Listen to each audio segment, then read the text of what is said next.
Hallelujah. परमेश्वर के पवित्र नाम की धन्यवाद हो। आज फिर एक बार आप सबों के साथ इस आराधना में शामिल होने के लिए प्रभु दिया अनुग्रह के लिए मैं धन्यवाद देता हूँ। आप सब प्रार्थना करिएगा। मेरा शरीर में बहुत कमजोरी है, ऐसे हाथ में कमर में दर्द है, जलन है, जिसके द्वारा चलने के लिए खड़े होने के लिए कष्ट होती है। आप सब मेरे लिए प्रार्थना में याद करेंगे। परमेश्वर के पवित्र नाम की धन्यवाद हो। अब हम वचन ध्यान करेंगे। नीति वचन 24 अध्याय का 16 वचन को पढ़िए। नीति वचन 24 का 16। क्योंकि धर्मी चाहे 7 बार गिरे तो भी उठ खड़ा होता है, परंतु दुष्ट लोग विपत्ति में गिरकर पड़े ही रहते हैं। क्योंकि धर्मी चाहे 7 बार गिरे तो भी उठ खड़ा होता है, परंतु दुष्ट लोग विपत्ति में गिरकर पड़े ही रहते हैं। परमेश्वर के पवित्र नाम की धन्यवाद हो। हम इस संसार में दुष्टों या पापियों को भी देखते हैं और दूसरे जो है धर्मियों को भी देखते हैं। इस पापी या दुष्ट मनुष्य और इसी संसार में, इसी धरती पर धर्मी भी पाए जाते हैं, जो परमेश्वर के भय और भक्ति में जीवन बिताते हैं। तो यहाँ पर एक दुष्ट के बारे और एक धर्मी के बारे बताया गया है। क्योंकि धर्मी चाहे 7 बार गिरेगा तो भी धर्मी उठ खड़ा होगा, परंतु दुष्ट लोग विपत्ति में गिरकर पड़े ही रहते हैं। किसको दुष्ट कहते हैं, किसको पापी कहते हैं? पापी का मतलब वो है जो परमेश्वर को नहीं जाना, कभी बाइबिल नहीं पढ़ा, उद्धार नहीं पाए, दर्शन नहीं पाए, परमेश्वर के बारे, अनंत जीवन के बारे अज्ञान है, नरक के बारे अज्ञान है। इस तरह जो लोग अज्ञानता के साथ ना समझकर जो पाप करते हैं उसको पापी कहते हैं। परंतु जो लोग सब कुछ जानते हैं, जैसे यहाँ पर हम लोग अभी सब बैठे हैं, हम लोग को बाइबिल पढ़ने जानते हैं, उपदेश सुने हैं, गीत गाते हैं, ताली बजाते हैं। नरक है, कौन कौन लोग जाएगा वो भी जानते हैं। स्वर्ग में कैसे लोग जाएंगे वो जानते हैं। परमेश्वर को जानते हैं। हम कितने सारे बातों की हमें जानकारी है। अनंत जीवन के बारे जानकारी है, स्वर्ग में अनंत खुशियाँ इसके बारे जानकारी है, और एक नरक भी है उसको भी जानकारी है। ऐसे जानबूझकर, समझते हुए, जानते हुए जब हम पाप में जीवन बिताते हैं, इस तरह का जीवन को पापी नहीं परंतु दुष्ट कहा जाता है। तो बड़ा कौन हुआ? पापी बड़ा हुआ कि दुष्ट बड़ा हुआ? पापी बड़ा हुआ कि दुष्ट बड़ा हुआ? पापी माने अनजान के साथ पाप करने वाले, जिसको समझ नहीं है, बाइबिल नहीं पढ़े, प्रार्थना नहीं किए, वचन नहीं सुने, प्रचार नहीं सुने, उद्धार नहीं पाए, अनंत जीवन के बारे, स्वर्ग के बारे, नरक के बारे, परमेश्वर के बारे, दूतों के बारे जो कुछ भी नहीं जानते, अनजान से जो व्यक्ति पाप करते हैं उसको कहते हैं पापी। परंतु दुष्ट उसको कहते हैं जो लोग उद्धार पाए, प्रार्थना किए, आशीष पाए, जिनके साथ परमेश्वर ने बातें की, जो सब कुछ जानते हैं। जैसे हम लोग कई सेवक और विश्वास यहाँ पर हम लोग सब जानते हैं, इसके बाद भी यदि हम मूर्खता के साथ हम पाप में जीवन बिताते हैं तो हम पापी नहीं कहलाएंगे, परंतु हम क्या कहलाएंगे? दुष्ट कहलाएंगे। जब नरक में जाएंगे तो पापियों को जो जगह मिलेगा, ताड़ना या दंड या कष्ट भोगेंगे, उससे भी अधिक कष्ट किसको मिलेगा? दुष्टों को मिलेगा। दुष्टों को वह स्थान मिलेगा जहाँ पर लूसीफर, बलजाबुल, इब्लीस और स्वर्ग से कितने सारे स्वर्गदूत जो है परमेश्वर का मर्जी तोड़कर पतित हो गए, उन गिरे हुए स्वर्गदूतों का स्थान मिलेगा। इसलिए आज हम प्रभु को जानकर, उद्धार पाकर, हम एक विश्वासी हैं, प्रभु के बच्चे हैं, इसके बाद हमारा जीवन जी उलट जाता है। हम शैतान के पीछे चलते हैं, पाप के पीछे चलते हैं, इस दुनियादारी संसारिक के पीछे चलते हैं, संसार के धन दौलत सुंदरता के पीछे जाते हैं, थोड़े समय के खुशी और आनंद के पीछे जाते हैं, तो हमारे लिए वो स्थान मिलेगा जहाँ पर गिर गए स्वर्गदूत जो पतित हो गए, वो जगह मिलेगा। अर्थात पापियों को जगह से भी अधिक भयानक जगह मिलेगा। वहाँ पर रोना और दांत पीसना होगा। परमेश्वर के पवित्र नाम की धन्यवाद हो। परंतु परमेश्वर प्रेम करता है। धार्मियों के बारे पढ़ते हैं, धार्मिक चाहे 7 बार गिरे तो भी वह उठ खड़ा होगा। क्योंकि आज एक ही साथ हम धार्मिक नहीं बन सकते हैं। कितनी बार कई तरह की गिरावटें आती है, कई तरह की दुर्बलताएं आती है, कई तरह की समस्याएं आती है। उस बार कभी जानबूझकर या कभी अनजान से हम क्या हो जाते हैं, आत्मिक जिंदगी में हम पतित हो जाते, गिर जाते हैं। परंतु एक धार्मिक व्यक्ति के आधार में हमेशा चिंता करता है कि नरक है, परमेश्वर हर एक पापियों को न्याय करेगा, हमारे एक एक पापों का हिसाब लेगा और हमारे एक एक भलाइयों का भी प्रतिफल परमेश्वर देगा। इस तरह की आशा एक धर्मी को है। धर्मी के जीवन में आशा होती है। परमेश्वर के पवित्र नाम की धन्यवाद हो। इसलिए हम वचन में पढ़ते हैं कि यहोवा धर्मी को परखता है, यहोवा धर्मी को परखता है। भजन संहिता 11 अध्याय का 5 वचन में इसे लिखा है कि यहोवा जो है धर्मी को परखता है। परमेश्वर के पवित्र नाम की धन्यवाद हो। यहोवा धर्मी को परखता है, दुष्ट को नहीं। दुष्ट तो अपना अनंत नरक के लिए अपना जीवन को तैयार किया है। यहोवा धर्मी को परखता है। जिससे अब्राहम परखे गए, कितने सारे संतों परखे गए। हमारे जीवन में कई परीक्षाएं आती है। इस तरह हमारे जीवन में कई तरह का परख आता है, जिस पर कई बीमारियां, कई समस्याएं उठ खड़ी होती है। ऐसे अवस्था में भी हम परमेश्वर के लिए आखिरी तक खड़ा रहना, हमारे जीवन में गिरावट नहीं आना, ये नहीं सोचना कि परमेश्वर हमें छोड़ दिया। कई बार हम बीमार होते हैं, कमजोर होते हैं, हमें चंगाई नहीं मिलती है, तो हम सोचते हैं कि परमेश्वर हमारा हाथ छोड़ दिया, परमेश्वर मुझे भूल गया। आप लोग को मालूम है एलिया भविष्यवक्ता कितना महान अद्भुत अद्भुत काम करते थे, और एलिया का चेला एलीशा उससे भी अधिक अद्भुत अद्भुत काम करते थे। परंतु एलीशा की मृत्यु कैसी हुई? अंत में उसको महारोग पकड़ा और उस महारोग से एलीशा भविष्यवक्ता मर गए। ये नहीं कि हमको धर्मी है, हम पवित्र जीवन बिता रहे हैं, हम परमेश्वर के भवन में जा रहे हैं, गवाही दे रहे हैं, दशमांश दे रहे हैं, तो हमको कोई कष्ट नहीं होगा। ऐसे नहीं है। परमेश्वर यह धर्मी को परखता है और भी सिद्ध और सिद्ध बनाता है। लेकिन कई बार हमारे जीवन में गिरावट आ जाती है, तब भी हम सोचते हैं नहीं, परमेश्वर हमें दंड देगा, परमेश्वर हमें नरक में लेके जाएगा, परमेश्वर हमारा न्याय करेगा। एक बार जन्म है और एक बार मृत्यु है और न्याय का होना नियुक्त है। जिस तरह हमने एक बार जन्म लिया है, एक बार मरेंगे, और जगत के आरंभ से अर्थात आदम से लेकर के इस संसार के अंत तक परमेश्वर हर एक व्यक्ति का, छोटे बड़े हर एकों का और छोटे बड़े हर एक पाप और अधर्म का परमेश्वर न्याय करेगा। इस बात को परमेश्वर के बच्चे, सेवक और विश्वासी जानते हैं कि प्रभु हमें नरक में डालेगा। तो हम बच्चों को संडे स्कूल पढ़ाते क्यों? वचन हमें ये सिखाती है, और लड़के को वह शिक्षा दे कि वह बुढ़ापे तक भी उसमें बना रहेगा। इसलिए हमारे जवान लोग कई बार दूर हट जाते, लेकिन उनको वचन याद आती है और उस वचन खटखटाती है। वचन हमारे लिए एक माँ के समान है, वचन एक हथेली के समान है जो हमें संभालती है और हमारे दिल को खटखटाता है। हम जब पीछे मुड़ जाते हैं, संसार में चले जाते हैं, परमेश्वर का वचन हमारे पीछे से भी आवाज देती है, मेरे बेटे और मेरे बेटियां, इस रास्ता से तू सीधा चल।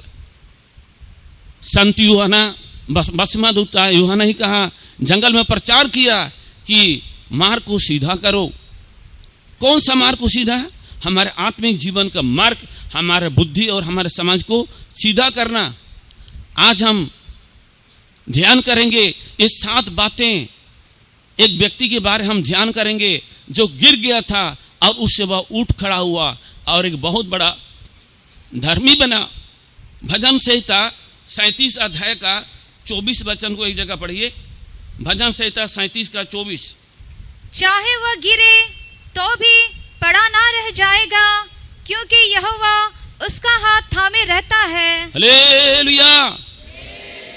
भजन संहिता 37 का 24 वचन में पढ़ते हैं, चाहे वह गिरे तो भी पड़ा ना रह जाएगा, क्योंकि यहोवा उसका हाथ थमे रहता है।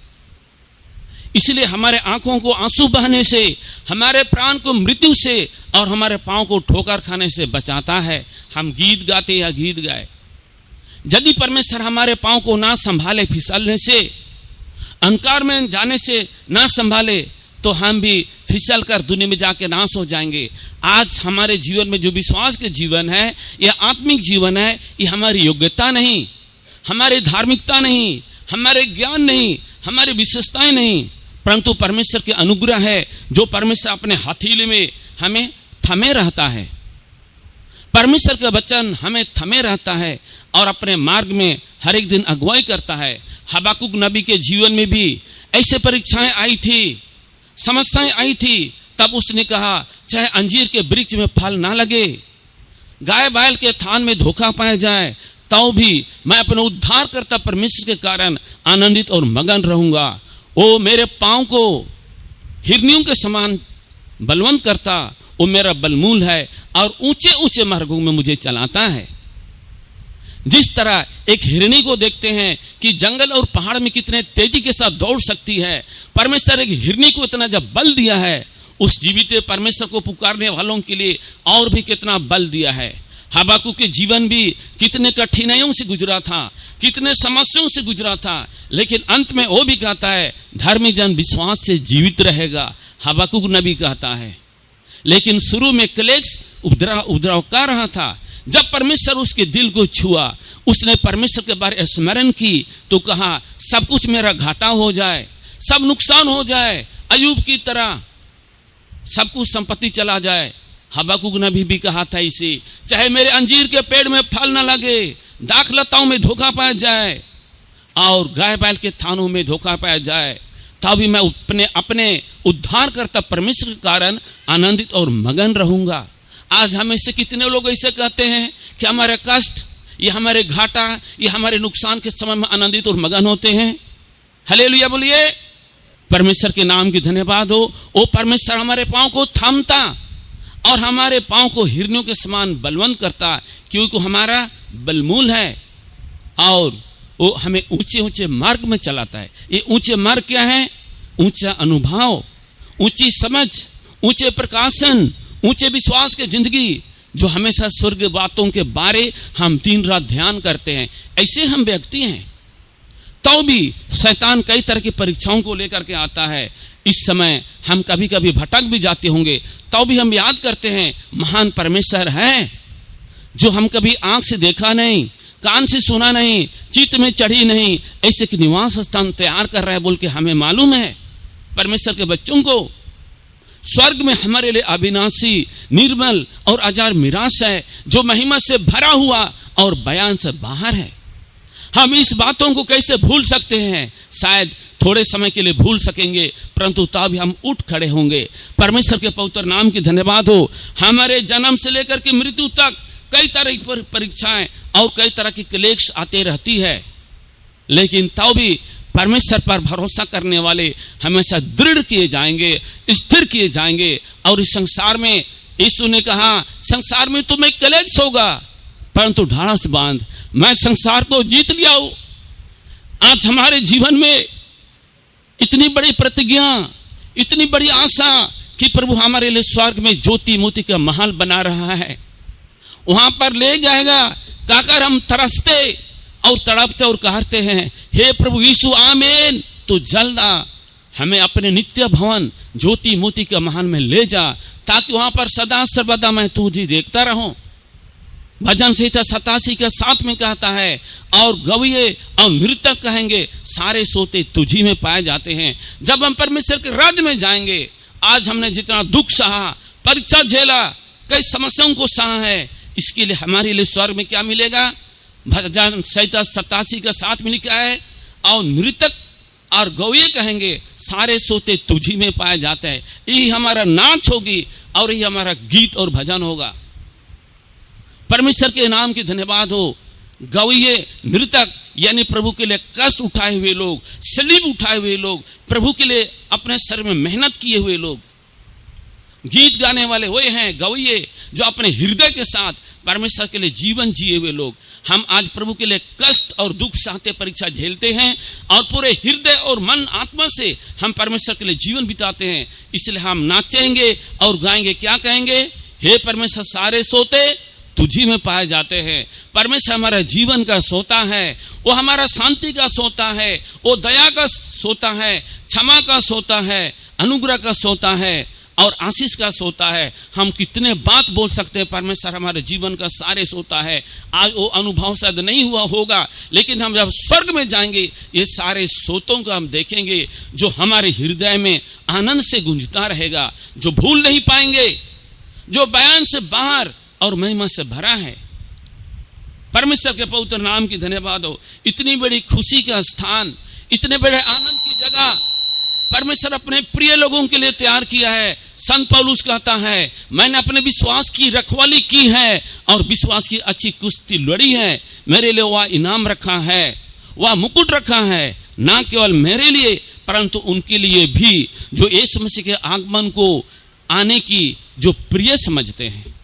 आज हम संसार के सारे लाभ को तुच्छ और कूड़ा खुरचन समझते। क्यों?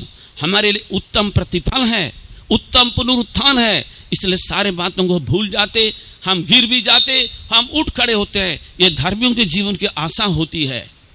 इस कारण हमारा धार्मिकता की आशा को हम कभी भी ना भूले। आप लोग जानते हैं, प्रभु यीशु मसीह का चेला संत पतरस के बारे में बोलने जा रहा हूं। संत पतरस के जीवन में 7 तरह की परीक्षा या 7 तरह की गिरावट आई थी और 7 तरह की गिरावटों में से उसने उठ खड़ा हुआ और 7 तरह से उसने बलवंत भी हुए।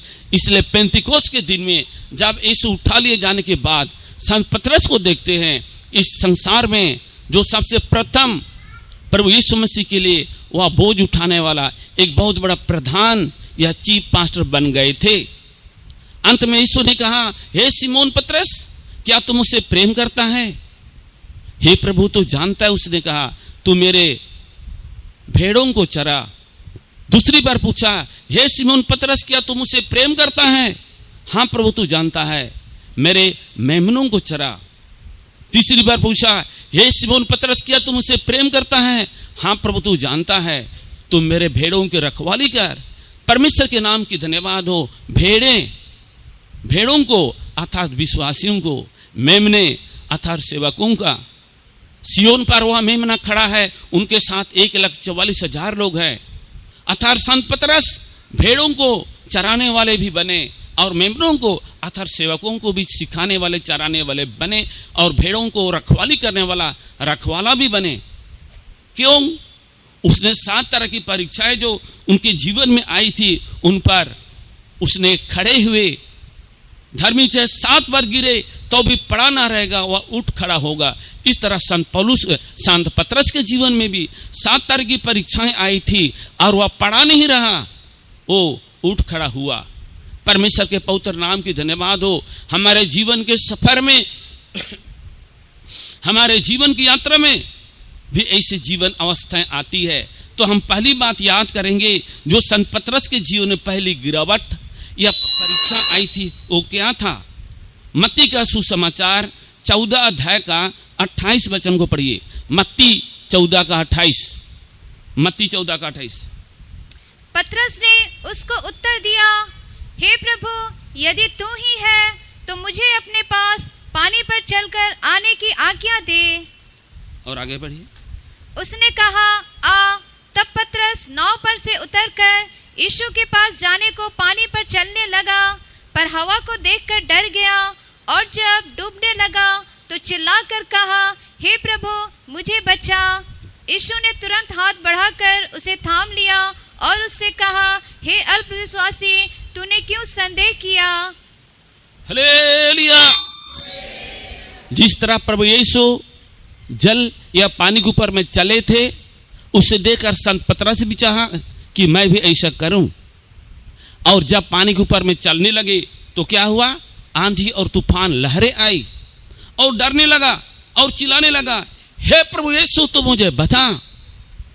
और यीशु ने वहां पर उसको डूबने नहीं दिया, मरने नहीं दिया, और उसे थाम कर आंधी तूफान में डरने वाला व्यक्ति, जल में डूब जाने वाला व्यक्ति को, संत पतरस को यीशु ने थाम कर बाहर निकाला। और क्या कहा कि संदेह करने वाला मनुष्य, यीशु ने तुरंत हाथ पकड़कर थाम लिया और उससे कहा, हे अल्पविश्वासी तू संदेह करता है।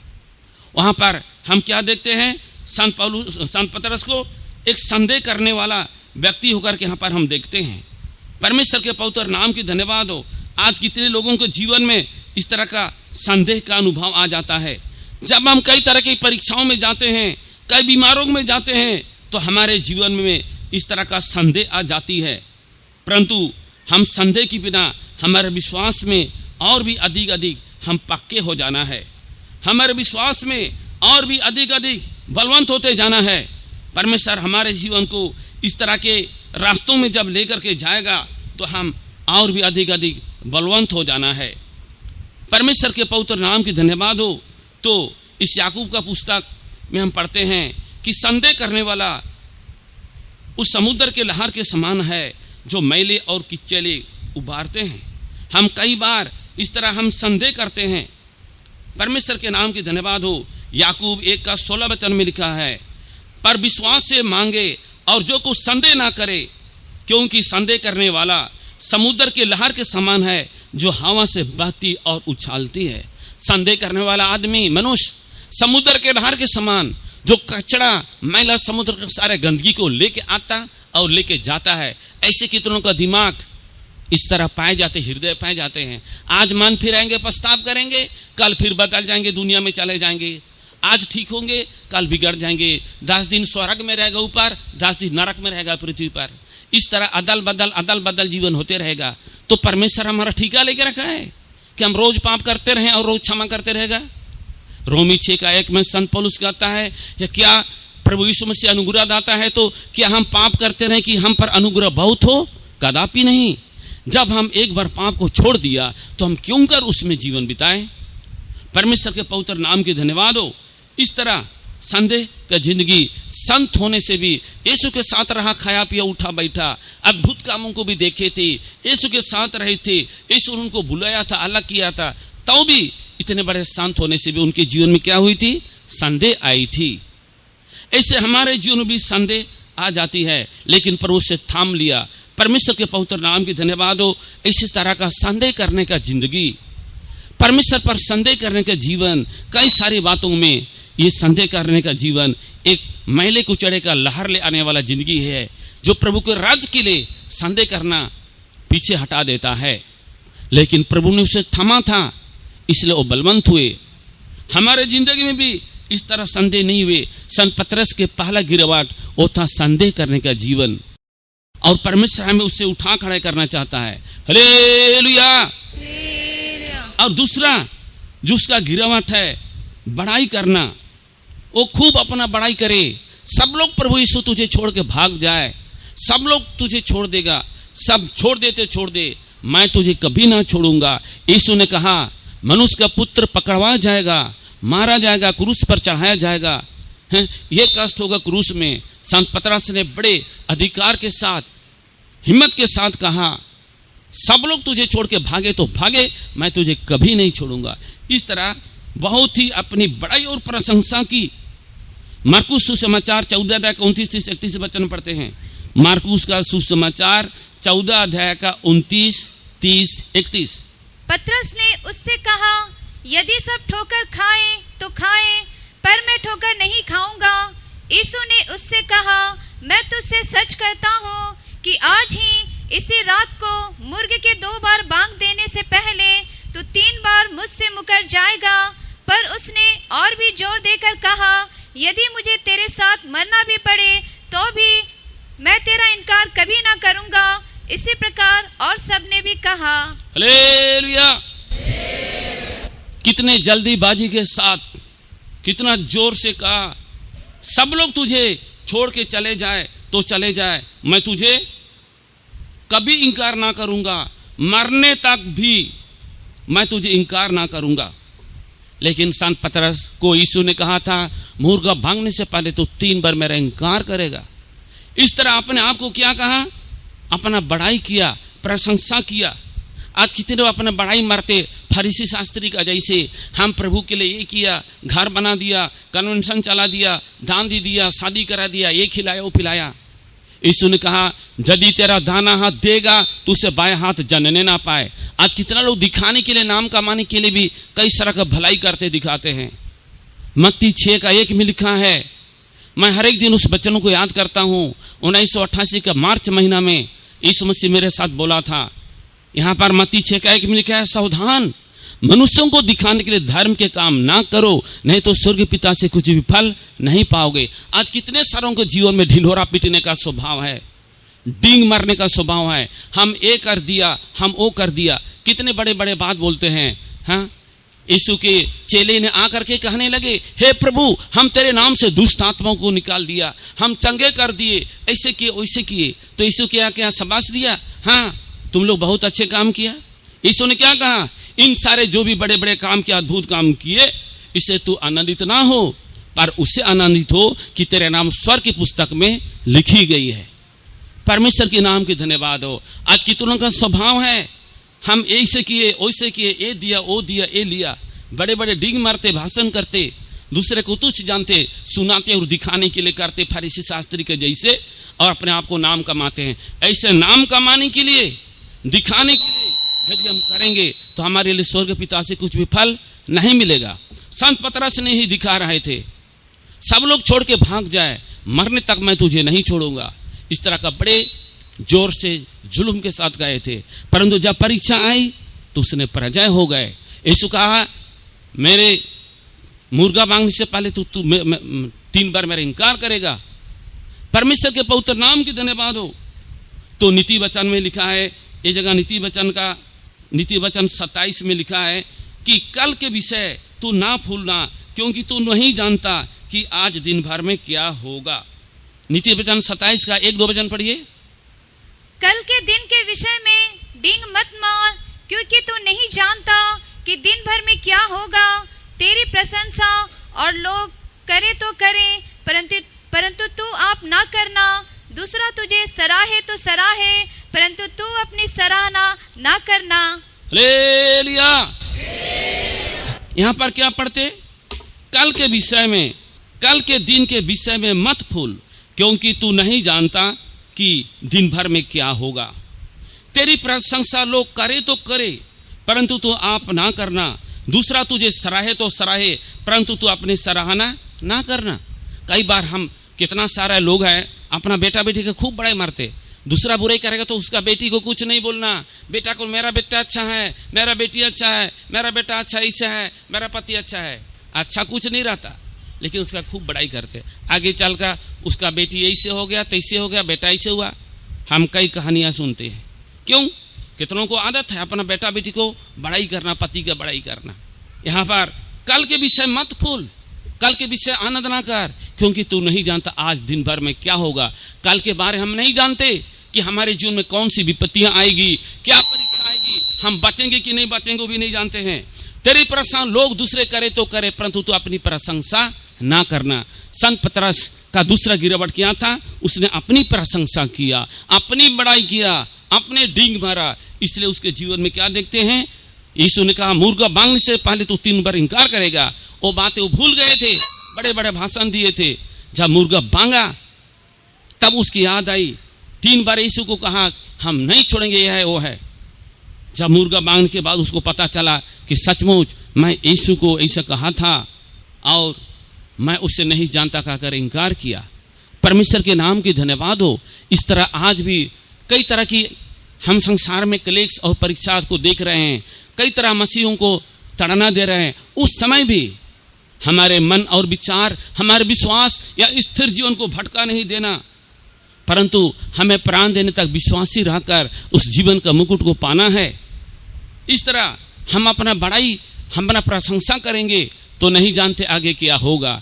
इसलिए हम अपने आप को एक नम्रता के साथ, दीनता के साथ रहना। दाहिने हाथ देने से बाएं हाथ जानने ना पाए। हम कष्ट उठाते हैं, इसके लिए भी हम गीत नहीं गाना कि हमको कष्ट हो रही है, परमेश्वर के पवित्र नाम के धन्यवाद हो। हालेलुया। और तीसरा गिरावट हम देखते हैं कि उसको जब पकड़वाए जाने के समय आए यीशु को, तो उससे नींद लगी, सो रहे थे। मत्ती का सुसमाचार 26 अध्याय का 40 वचन को पढ़िए। मत्ती 26 का 40। फिर उसने चेलों के पास आकर उन्हें सोते पाया और पतरस से कहा, क्या तुम मेरे साथ एक घड़ी भी ना जाग सके? परमेश्वर के पवित्र नाम की धन्यवाद हो। फिर चेलों के पास आकर उन्हें सोते पाया और पतरस से कहा, क्या तुम मेरे साथ एक घड़ी भी जाग नहीं सकते? जागते रहो और प्रार्थना करते रहो कि तुम परीक्षा में ना पड़ो। आत्मा तो तैयार है परंतु शरीर निर्बल है। तो जागना और प्रार्थना करना कितना एक विशेष जिंदगी है। परंतु यहाँ पर हम पतरस को क्या देखते हैं कि सो रहे थे। चेले सो रहे थे, ऊँग रहे थे। यहाँ पर संत पतरस भी ऊँग रहा था, सो रहा था। आज कितनों के जिंदगी में जब बाइबिल पढ़ते हैं, जब प्रार्थना करते हैं, तभी नींद आता है। इधर बैठ करके प्रचार में यहाँ भी नींद आता होगा। नींद लगने वाला लोग हालेलुया बोलिए। नींद नहीं लग रहा है। तो इस तरह नींद जो है एक बुरी आत्मा है। हमारे एक चीफ पास्टर थे, वो कहा था कि यीशु के आगमन से पहले 7 तरह की बुरी आत्मा इस संसार में काम करेगा परमेश्वर के लोगों के बीच में, और उनमें से एक है नींद की आत्मा। अंत के दिन में कई तरह की बुरी आत्माएं काम करेगी। अनाज्ञाकारी की आत्मा, व्यभिचार की आत्मा, घमंड की आत्मा, एकता को नष्ट करने की आत्मा, भरमाने वाली आत्मा, नींद की आत्मा और लापरवाही की आत्मा। ये 7 तरह की बुरी आत्मा यीशु के आगमन के समय काम करेगी और हमारे बीच में काम करता है ताकि हम प्रभु से भटक जाएं। क्या क्या बोला? पहला है अनाज्ञाकारी की आत्मा, दूसरा है व्यभिचार की आत्मा, तीसरा है घमंड की आत्मा, चौथा है एकता को नष्ट करने की आत्मा, पांचवा है भरमाने वाली आत्मा, छठवां है नींद की आत्मा और सातवां है लापरवाही की आत्मा। इसमें से एक आत्मा क्या है? नींद की आत्मा। काम धाम के टाइम हमको नींद नहीं आता है, और जब प्रार्थना करते, वचन पढ़ते, प्रचार सुनते तभी नींद आती है। प्रचार में आराधना में प्रभु की उपस्थिति है, यहीं पर नींद आता है। इस शैतान के उकसाने वाला नींद है। बीज बोने वाला बीज बोता है और उपज उप जाता है, लेकिन आलसी जो है, आलसी बीज बोने के समय सोता है और जब काटने के समय आता है तो आलसी क्या करता है? भीख मांगता है। जैसे बुद्धिमान कुंवारी और निर्बुद्धिमान कुंवारी के पास देखते हैं। मूर्ख कुंवारी के पास तेल भी नहीं, बाती भी नहीं, खत्म हो गया, मांगने गया, भीख मांगने लगा। बुद्धिमान से तेल दो, बोला जाओ तू बाजार से ले लो। इस तरह आलसी बीज बोने के समय, खेत में काम करने के समय आलसी सोते रहता है, और जब काटने का समय आता है तो भीख मांगता है। इस तरह नींद एक कितनी बड़ी बुरी आत्मा है जो संत पौलुस को जीवन में वो दबा रहा था, बांध रहा था। ये मत सोचिए ये नींद एक साधारण सा चीज है, ये एक बहुत बड़ा हमारे जीवन को प्रभु से दूर ले जाने वाला जिंदगी है। इस तरह संत पतरस को देखते हैं कि यीशु के पकड़वाए जाने के समय चेले सो रहे थे। यीशु ने कहा, तू मेरे साथ एक घड़ी जाग नहीं सकता? जागते रहो और प्रार्थना करते रहो कि तुम परीक्षा में ना पड़ो। इसलिए तो उसकी जीवन परीक्षाएं आई थी। आज यदि हमारे जीवन में प्रार्थना का जिंदगी नहीं है, इसलिए कई बड़े बड़े परीक्षाएं आते हैं तो जय नहीं मिलती है। परीक्षा आते रहेंगे, क्लेश आते रहेंगे। सुबह शाम हमारा प्रेजिंग स्तुति का जीवन है, प्रार्थना का जीवन है, तो परीक्षाओं के ऊपर हमें जय मिलेगी। परमेश्वर के पवित्र नाम की धन्यवाद हो। इस तरह परमेश्वर हमें जयवंत बनाएगा। तो मार्कुस का सुसमाचार 14 का 37 में भी पढ़ते हैं। मार्कुस 14 का 37 में भी पढ़ते हैं। यहाँ पर यीशु ने कहा जागते रहो और प्रार्थना करते रहो। पढ़िए मार्कुस 14 का 37। फिर वह आया और उन्हें सोते पाकर पतरस से कहा, हे शमौन, तू सो रहा है, क्या तू एक घड़ी भी ना जाग सका? जागते और प्रार्थना करते रहो कि तुम परीक्षा में ना पड़ो। आत्मा तो तैयार है पर शरीर दुर्बल है। परमेश्वर के नाम की धन्यवाद हो। यहाँ भी पढ़ते हैं जागते रहो, जागते रहो। ऊठ प्रकाशवान हो, तेरा प्रकाश आ गया है। परमेश्वर ये सिखाता है, ऊठ प्रकाशवान हो, तेरा प्रकाश आ गया है। संत पतरस जेल में थे, उस टाइम परमेश्वर का दूत जाकर के उसको घूसे मार के उठाए। 7 गिरावट में से एक उठने का भी है, उसमें एक है घुसे मारकर उठाया, उठ। एलिया निराश होकर के सो रहे थे, उनको भी कहा उठ, खा पी और बुलंद और दौड़। परमेश्वर के नाम की धन्यवाद हो। इस तरह हमें आत्मा में जागने का जीवन, प्रार्थना करने का जीवन है, हम इस समय जाए पाना है। हालेलुया। और चौथा है, संत पतरस को देखते हैं कि उस महायाजक के दास पर उसने तलवार चला दी, तलवार। लूका का सुसमाचार 22 अध्याय का 50 वचन को पढ़िए। लूका 22 का 50। और उनमें से एक ने महायाजक के दास पर तलवार चलाकर उसका दाहिना कान उड़ा दिया। परमेश्वर के नाम की धन्यवाद हो। और उसमें से एक ने महायाजक के दास पर, पढ़िए और एक बार। और उनमें से एक ने महायाजक के दास पर तलवार चलाकर उसका दाहिना कान उड़ा दिया। परमेश्वर के नाम की धन्यवाद हो।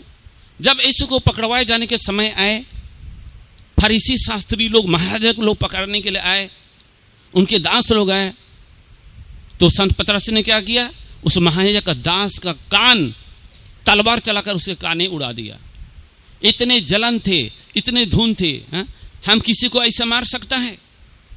इस तरह संत पतरस ने तलवार चलाया। आज उस संसार के तलवार से भी अधिक मुंह हमारा जीभ है, जो वचन में कहते हैं कि जीभ ऐसे बला है जो बड़े जंगल में आग लगा देती है। जीभ एक ऐसी तलवार है जो मारता कूटता है। हमारे जीभ का बोली ऐसे एक जहर के समान आती है जो दूसरे को दिल तोड़ देता है। इस तरह कई बार हमारा जीभ या मुंह के वचन या जीभ जो है तलवार का काम करता है। जो तलवार से मारेगा वह तलवार से मारा जाएगा। परमेश्वर के नाम की धन्यवाद हो। इस तरह हमारा मुंह में हमारा जो है एक लगाम होना है, एक जीभ होना चाहिए। सारे बातों को सोच समझकर बोलने वाला जीभ होना चाहिए। हम क्या बात बोलना और क्या बात नहीं बोलना, उस सारे बातों को हम समझना है। परमेश्वर के पवित्र नाम की धन्यवाद हो। इस तरह हम परमेश्वर के लिए जीवन बीतने वालों का, हम परमेश्वर से कि हमारे मुंह से हम जो बात कहेंगे उन सारे बातों का न्याय किया जाएगा। ये वचन जो है यूहन्ना 18 का 10 वचन में भी लिखा है, सिमोन पतरस ने तलवार जो उसके पास थी खींची और महायाजक के दास पर चलाकर उसका दाहिना कान उड़ा दिया। उस दास का नाम मखलूस था। परमेश्वर के पवित्र नाम की धन्यवाद हो। तो उस मखलूस नाम व्यक्ति के ऊपर तलवार चलाकर संत पतरस काने उड़ा दिए। तो कहते हैं, बाइबल में तो लिखी नहीं है परंतु इतिहास बताती है, जब उस कान को तलवार चलाकर जब उड़ा दिया, फेंका गया था, उस कान को यीशु के नाम से जब उस कान में फिर से साड़ दिया तो जोड़ंट हो गया, जोड़ा गया। उसी समय एक बड़े अद्भुत हो गए। परमेश्वर के पवित्र नाम की धन्यवाद हो। इस तरह कई बार हमारे जीवन में आती है, कभी मारपीट करने का मन आ जाता है। कभी बच्चा लोग क्या बोलता है, गोली मार देंगे बोलता है माँ बाप को, भाई बहन को। नहीं, ऐसे लोग हैं, इधर भी है। हम पहले बार थे ना 2015-16 में, तो एक बच्चा उसके माँ को बोला गोली मार देंगे। नहीं, ऐसे लोग बोलते हैं माँ पिताजी को, गोली मार देंगे बोलते हैं। ऐसे मूर्खता की बात नहीं करनी है और मूर्खता का काम भी नहीं करना है। इसलिए हमारे जीवन में जो अपने आप को भक्त समझता है और अपने मुंह में लगाम नहीं रखता है तो उसका भक्ति व्यर्थ है। हम भक्त समझते, हम प्रभु को लोग समझते हैं, लेकिन हमारे मुंह में जबान सही नहीं है। जो अपने आप को भक्त समझते और अपने मुंह में लगाम नहीं रखते तो उसकी भक्ति व्यर्थ है। इसलिए हम कई बार भूल जाते और मुझसे जो भी आते बड़ा बाक देते हैं। परमेश्वर के नाम की धन्यवाद हो। हमारे मुंह की एक जबान तलवार किसी है, उन बातों का भी परमेश्वर न्याय करेगा। हालेलुया। कितना हुआ, कितना बात बोला? अच्छा, पांचवा बात हम ध्यान करेंगे। लूका का सुसमाचार 22 का 54 वचन को पढ़िए। लूका 22 का 54। फिर वे उसे पकड़कर ले चले और महायाजक के घर में लाए। पतरस दूर ही दूर उसके पीछे पीछे चलता था, और जब वे आंगन में आग सुलगाकर इकट्ठे बैठे तो पतरस भी उनके बीच में बैठ गया। तब एक दासी उसे आग के उजियाले में बैठे देखकर और उसकी ओर ताक कर कहने लगी, यह भी तो उसके साथ था, परंतु उसने यह कहकर इनकार किया, हे नारी, मैं उसे नहीं जानता। थोड़ी देर बाद किसी और ने उसे देखकर कहा, तू भी तो उन्हीं में से है।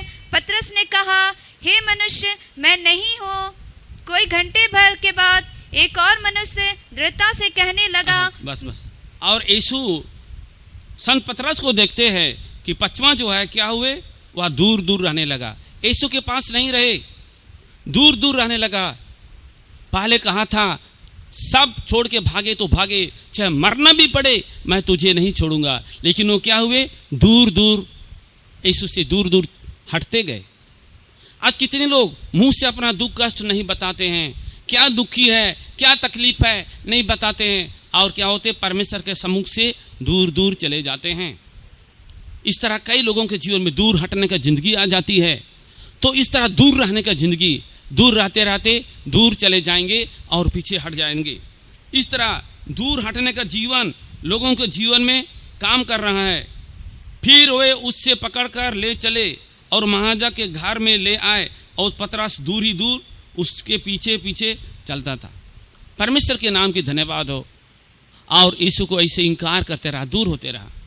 जब हमारे जीवन और मन परमेश्वर के सम्मुख से दूर भटक जाता है, दूर हो जाते हैं, तो जरूर प्रभु को, परमेश्वर को एक दिन इनकार करने के जीवन आएगा।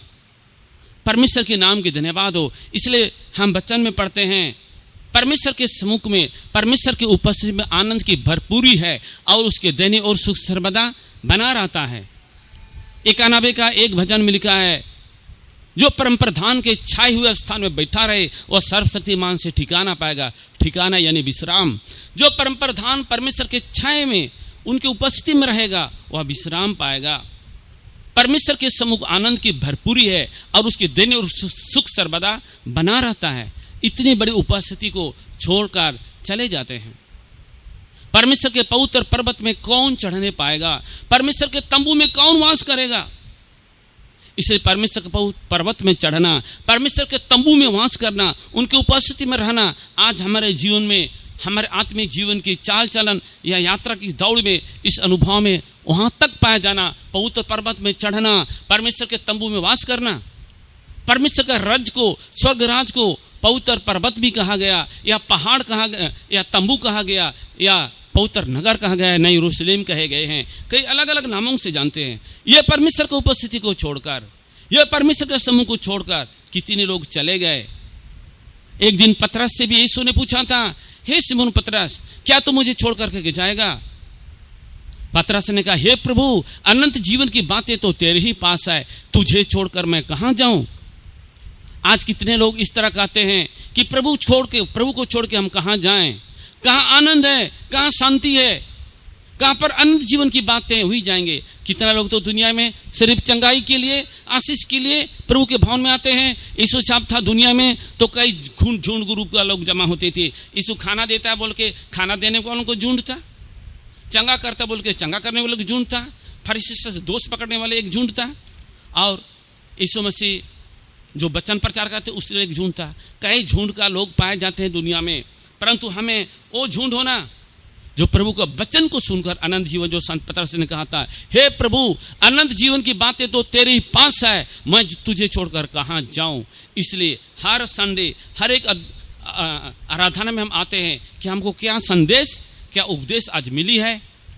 हम जिस संडे को नहीं आते हैं तो पूछना चाहिए, पास्टर जी, ब्रदर जी क्या प्रचार किए थे? कितना लोग ये भी नहीं पूछते हैं, बाइबिल भी नहीं खोलते हैं, क्या हुआ था। इस तरह दूर रहने का जिंदगी, बाइबिल पढ़ने का मन नहीं आएगा, चर्च आने का मन नहीं आएगा, वचन सुनने का मन नहीं आएगा, परमेश्वर की उपस्थिति को भूल जाते, दूर दूर चले जाते हैं और दूर दूर जाते जाते भटक जाएंगे। मुर्गी का बच्चा, मुर्गी वचन में क्या पढ़ता है, हे यरूशलेम, हे यरूशलेम। जिस तरह मुर्गी अपने डेना में अपने बच्चों को छिपा रखना चाहती है, ऐसे मैं तुझे चाहता हूं, परंतु तूने नहीं चाहा। आज कितने लोग ऐसे हैं, परमेश्वर चाहता मेरे डेने में छिपा रहे। मुर्गी का बच्चा, एक मुर्गी जो है 10, 12, 15 बच्चे को, चूजे को अपने डेना में, पंखों में छिपाए रखती है, लेकिन मुर्गी के बच्चे को ये आदत है कि माँ का उस डेना से भी भटा कर इधर उधर भागती है। माँ मुर्गी चिल्लाती है, कोटकोटाती है, कि बच्चे को बुलाने के लिए तब भी इधर भागती है। वो क्या होता है, कौवा का, चील का, कन्हार का, उकाब का, लोमड़ी का, सियार का शिकार बन जाता है। जब हम परमेश्वर के ऊपर से दूर चले जाएंगे तो हमारा जीवन भी उस मुर्गी के बच्चे के समान होगा, जो चील बाज उनको उठा के लेके फाड़ के खा जाएगा। परमेश्वर के नाम की धन्यवाद हो। इस तरह वो व्यक्ति जो नीति वचन में लिखा है, वह व्यक्ति जो अपने स्थान छोड़कर इधर उधर घूमता फिरता है, वो व्यक्ति जो इधर उधर घूमता फिरता है वह उस पक्षी के समान है जो अपने घोंसले छोड़कर के इधर उधर भटकता है। आज हमारा स्थान क्या है? परमेश्वर की उपस्थिति में किस तरह हम बने रहना है। वह व्यक्ति इधर उधर जो घूमता है वह उस पक्षी के समान है जो घोंसला छोड़कर इधर उधर भटकता है। वचन से नीति वचन 27:8 में लिखा है, नीति वचन 27:8 में लिखा है, स्थान छोड़कर घूमने वाला मनुष्य उस चिड़िया के समान है जो घोंसला छोड़कर इधर उधर उड़ती फिरती है। एक बार ये चर्च में जाएगा, एक बार वहां जाएगा, एक बार कहाँ जाएगा। स्थान को भूल जाते। हमारा स्थान क्या है? हम सेवक लोगों का स्थान सियोन में जाने के लिए है, विश्वासियों को नए यरूशलेम में जाने के लिए है। हम क्यों इधर उधर भटकना? आज की तरह दूर चले जाते हैं और स्वर्ग यरूशलेम, नए यरूशलेम, प्रथम पुनरुत्थान में जाएंगे। इन सारे बातों को भूल जाते। दूर दूर जाएगा हमारा पुनरुत्थान की आशा, आगमन की आशा, नित्यत्व की आशा, परमेश्वर के चेहरे देखने की आशा, आनंद की आशा। दूर दूर जाएगा तो सब भूल जाएंगे। शैतान माथा में घुस के राज्य करेगा। स्थान छोड़कर घूमने वाला मनुष्य उस चिड़िया के समान है जो घोंसला छोड़कर इधर उधर उड़ती फिरती है। वो क्या होगा? शत्रु का शिकार हो जाएगा। परमेश्वर आज कलीसिया रूपी जाल में, कलीसिया रूपी जहाज में, विश्वास की जहाज में हमें रखा है, इस नाव में या इस पिंजड़े में रखा है। हम सुरक्षित हैं, हमें भोजन टाइम टाइम पर मिलती है। यदि हम पिंजड़ा से उड़ के चला जाएंगे मिट्टू का जैसे, तो हमारा जीवन क्या होगा? बिना मालिक का पक्षी, बिना मालिक का चरवा के समान होगा। कई सारे विधवा स्त्री है, पति नहीं रहता तो मनमर्जी जीवन बिताता है, कोई नियंत्रण कंट्रोल नहीं है, अधीन में नहीं रहते हैं। वो क्या रहता है उसके जिंदगी में? एक अच्छा गवाही चला जाता है। इसी तरह जब प्रभु से दूर दूर होगा, हमारा गवाही, हमारी आशा, हमारे प्रत्याशा जो स्वर्ग में है, ये है, वो है, सिंहासन है, मुकुट है, सब दूर होते होते सब खत्म ही हो जाएगा। इसलिए हमें परमेश्वर की उपस्थिति में आनंद की भरपूरी, उसके दैन्य और सुख सर्वदा बना रहता है। जो परम प्रधान की छाए हुआ स्थान बैठा रहे वह सर्वशक्तिमान से ठिकाना पाता है। परमेश्वर को उपस्थिति से छोड़कर हम कहाँ जाएं? इस तरह परमेश्वर कहता है, हे यरूशलेम, हे यरूशलेम, जिस तरह मुर्गी अपने बच्चों को छिपा रखने चाहती, मैं तुझे चाहा लेकिन तुमने ना चाहा। कई ऐसे परमेश्वर के बच्चे हैं, परमेश्वर चाहता है लेकिन हम नहीं चाहते और दूर भटकते। इसलिए हमारे जीवन को हम खो देते हैं, रास्ता खो देते हैं। हालेलुया। 6वां बात है लूका 22:55 वचन को पढ़िए। लूका 22:55। और जब वे आंगन में आग सुलगाकर इकट्ठे बैठे तो पतरस भी उनके बीच में बैठ गया। और जब वे आंगन में आग सुलगाकर इकट्ठे बैठे तो पतरस भी उनके बीच में बैठ गया। हाँ? प्रभु को छोड़कर अन्य जातियों के साथ संगति करने लगे। हम बेजाति के पास अन्य जातियों के साथ रहेंगे, वहां पर आग सुलगा करके बैठ गए, वहां पर कहानी भाषण देने लगे होंगे। इस तरह अन्य जातियों के पास बैठे। विश्वासी के अविश्वासी के साथ क्या नाता, ज्योति के अंधकार के साथ क्या संबंध है? आज कितना लोग परमेश्वर का संगति को आने के लिए तो हजार तो बहाना करते हैं। जब शादी का पार्टी होगा तो वहाँ पर जाएंगे, नाचेंगे, कूदेंगे, चूड़ी माला सिंदूर मेहंदी लिपस्टिक लगा के उधर चला जाएंगे। चर्च आएंगे तो चूड़ी माला छोड़ के आएंगे। 2 तरह का जीवन बिताते हैं। इस तरह अन्य जातियों के साथ रहेगा तो अन्य जातियों का रंग ढंग वेशभूषा पकड़ेंगे। जब प्रभु के भवन में आएंगे, कन्वेंशन में आएंगे तो सेवकों को खुश करने के लिए अपना ये सब दिखाते हैं। ये 2 नंबर जिंदगी, 2 तरह का जिंदगी जिएंगे, हमारे लिए क्या मिलेगा? तो संत पतरस संत थे, परमेश्वर ने बुलाया था, पूरा संत नहीं बने थे। ऐसे रास्तों में जाते जाते पवित्र संत बन के चीफ पास्टर बन गए, ऐसे ही नहीं बने। इस तरह देखते हैं कि अन्य जातियों का झुंड में चला गया। आज परमेश्वर के बच्चे जब हम अन्य जातियों का झुंड में जाएंगे, पापियों के झुंड में जाएंगे तो क्या होगा? भजन संहिता 1 में क्या करता है? ना दुष्टों के मंडली में बैठना, ना ठठक, क्या लिखा है? धन्य है वह पुरुष जो पापियों के मार्ग में नहीं बैठता और न ठठक मंडली में। पढ़िए। क्या ही धन्य है वह पुरुष जो दुष्टों की युक्ति पर नहीं चलता। क्या ही धन्य वह पुरुष जो दुष्टों की युक्ति पर नहीं चलता और ना पापियों के मार्ग में खड़ा होता। और ना पापियों के मार्ग में खड़ा होता। और ना ठट्ठा करने वालों की मंडली में बैठता है। और ना ठट्ठा करने वालों की मंडली में बैठता है, वह तो यहोवा की व्यवस्था पर प्रसन्न रहता और उसकी व्यवस्था पर रात दिन ध्यान लगा रहता है। परमेश्वर के नाम की ऐसे पुरुष सफल होगा बोल के पढ़ते। परमेश्वर के उपस्थिति में रहेगा, अन्य जातियों के संगति में नहीं जाएगा, दुनिया का सुख विलास में नहीं जाएगा, दुनिया का पार्टी में नहीं जाएगा। वहाँ जाएगा तो ये है वो है, हजार बात बोल के हमारा दिमाग खराब कर देंगे। उसके बाद धीरे धीरे फेतो माना छोड़ देगा। किसको नुकसान है? हम सेवकों को नुकसान है कि आप अपना नुकसान उठाएंगे। आखिरी में मरेगा तो क्या होगा? परमेश्वर के नाम की धन्यवाद हो। इसलिए कई लोगों का जिंदगी अन्य जातियों के साथ संगति रहना, परमेश्वर के साथ नहीं रहना। नीति वचन 1:10 में लिखा है, नीति वचन 1:10 में, हे मेरे पुत्र, यदि पापी लोग तुझे फुसलाए तो उसकी बात ना मानना। कई बार पापी लोग, दुष्ट लोग हमें फुसलाएगा, बहकाएगा, उस समय उसकी बात ना मानना। हम अन्य जातियों की संगति में, उनके झुंड में जाकर हमारे जीवन और प्रतिफल को खो नहीं देना। हालेलुया। और 7वां बात जो है, लूका का सुसमाचार 22 अध्याय का 57 से नीचे पढ़िए, 57 से 62 तक। लूका 22 का 57 से 62 तक। परंतु उसने यह कहकर इनकार किया, हे नारी, मैं उसे नहीं जानता। थोड़ी देर बाद किसी और ने उसे देखकर कहा, तू भी तो उन्हीं में से है। पतरस ने कहा, हे मनुष्य, मैं नहीं हूँ। कोई घंटे भर के बाद एक और मनुष्य दृढ़ता से कहने लगा, निश्चय यह भी तो उसके साथ था, क्योंकि यह गलीली है। पतरस ने कहा, हे मनुष्य, मैं नहीं जानता कि तू क्या कहता है। वह कह ही रहा था कि तुरंत मुर्ग ने बांग दी। तब प्रभु ने घूमकर पतरस की ओर देखा और पतरस को प्रभु की वह बात याद आई जो उसने कही थी, आज मुर्ग के बांग देने से पहले तू 3 बार मेरा इनकार करेगा। और वह बाहर निकलकर फूट फूट कर रोया। हालेलुया। 7वीं बात क्या है? इनकार करना। आज कई बार हमारे जीवन में इनकार करते हैं। हाँ, वो प्रभु को इनकार किया, इकरार नहीं किया, इनकार किया। हम इनकार नहीं करना।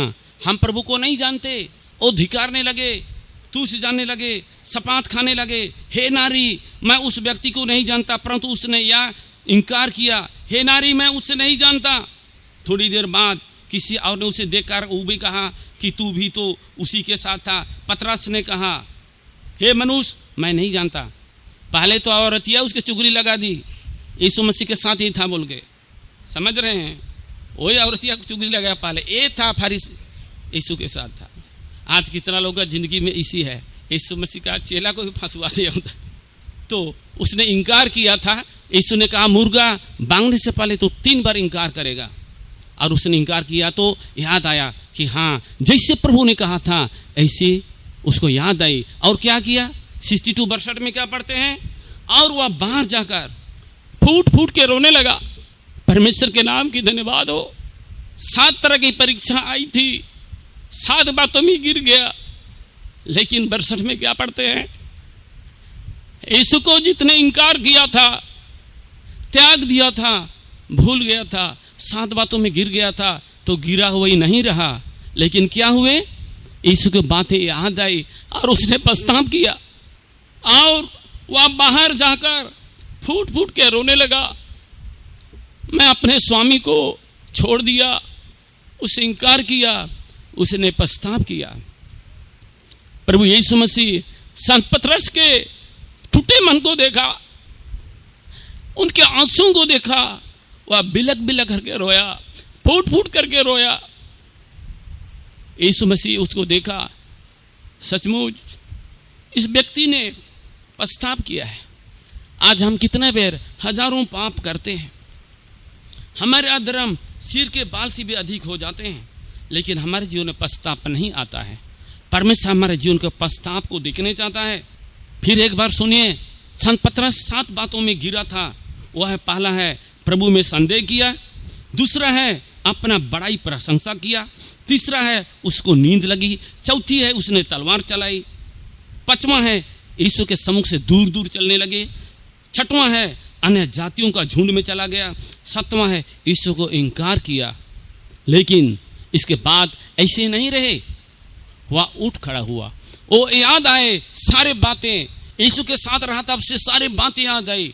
हमारा स्वामी भी पकड़ाए जाने वाला है। और वो फूट फूट कर बिलख बिलख कर रोए। जब डूब रहे थे यीशु उस समय भी हाथ थाम कर बाहर निकाला था। परमेश्वर हमें हाथ नहीं छोड़ने वाला, हमारा त्याग नहीं देने वाला। हमारे हियाव, हमारे हिम्मत, हमारे विचार को प्रभु जानता है। जब यीशु मसीह क्रूस पर चढ़ा गया था, दाहिना और बायां दो डाकू या दो चोर भी क्रूस पर यीशु के साथ थे। दाहिने बाएं दो डाकू या चोर थे, यीशु मसीह बीच में था और दोनों ने यीशु का निंदा और बदनाम करने लगा। परंतु जब यीशु के क्रूस पर कष्ट झेल रहे थे, उसे एक चोर ने देकर के उसने प्रस्ताव किया। जिस चोर को यीशु ने क्या कहा था कि तू आज ही मेरे साथ स्वर्ग लोक में होगा। कितनी बड़ी बात यीशु ने उस चोर से कहा। इस चोर की विशेषता क्या थी? वो चोर जो है, पहले बात चोर जो है प्रस्ताव किया, दूसरा उसने यीशु मसीह को स्वीकार किया, तीसरा उस चोर ने यीशु पर विश्वास किया, चौथा संसार की सारे आशा को उसने चोर ने तुच्छ समझा और पांचवा है उसने अनंत जीवन को याद किया। इस तरह दाहिने बाएं दो चोर में से एक चोर के प्रस्ताव या यीशु मसीह को अंगीकार करना, स्वीकार करना को देखते हैं। वो चोर जो है प्रस्ताव किया, वो चोर अपने सारे पापों को स्वीकार किया, मान लिया।